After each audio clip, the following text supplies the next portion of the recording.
उत्तराखंड में नए शिक्षा सत्र में छात्र आधारित पाठ्यक्रम को शिक्षा विभाग वरीयता देने जा रहा है, जिससे छात्रों का बेहतर रिजल्ट सामने आ सके।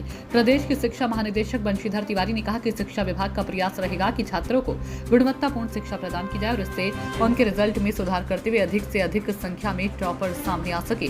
शिक्षा महानिदेशक ने कहा कि इस बार विज्ञान की किताबों को 2 भाषाओं हिंदी और अंग्रेजी में छात्रों को मुहैया कराया जा रहा है, जिससे छात्रों की इंग्लिश भी और ज्यादा दुरुस्त हो सके। शिक्षकों की कमी और शिक्षकों के ट्रांसफर सहित कई विषयों पर भी बंशीधर तिवारी ने जानकारी दी।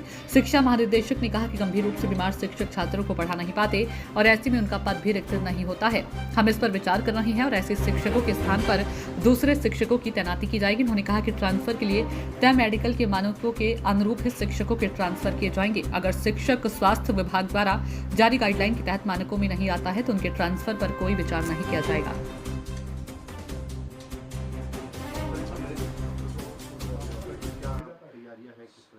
इस वर्ष हम लोग जो शिक्षा सत्र प्रारंभ हुआ है इसको विद्यार्थी वर्ष के रूप में मना रहे हैं और जो विद्यार्थी केंद्रित यानी छात्र केंद्रित जो व्यवस्था है उनका रिजल्ट कैसे सुधारें, बोर्ड परीक्षा के बेहतर परिणाम कैसे आएँ, बोर्ड में हमारे टॉपर्स कैसे आएँ, उनकी अधिक से अधिक उपस्थिति कैसे सुनिश्चित हो, उसको लेकर के हम लोग आगे बढ़ रहे हैं। और इस वर्ष साइंस की किताबें हम लोगों ने 2 भाषा में दिया है, तो जो हमारे छात्र हैं उनको हिंदी के साथ साथ इंग्लिश की भी बेहतर समझ विकसित होगी।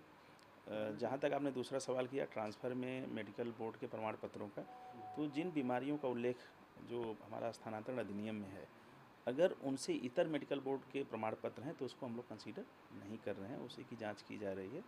कुछ ऐसे हैं जो बहुत ज़्यादा गंभीर बीमार हैं और उसको लेकर के भी माननीय मंत्री जी ने निर्देश दिए हैं। एक तो गंभीर बीमार शिक्षक पढ़ा नहीं पाते, लेकिन चूँकि वो पद रिक्त नहीं रहता तो वहाँ दूसरा शिक्षक हम नियुक्त नहीं कर पाते। उसका दुष्परिणाम ये होता है कि छात्र जो हैं उनकी पढ़ाई प्रभावित होती है। तो ऐसे शिक्षकों को चिन्हित करने के लिए कहा है जो बिल्कुल अक्षम हैं या इतने गंभीर बीमार हैं तो उनको स्वैच्छिक सेवानिवृत्ति देने की कार्रवाई की जाएगी।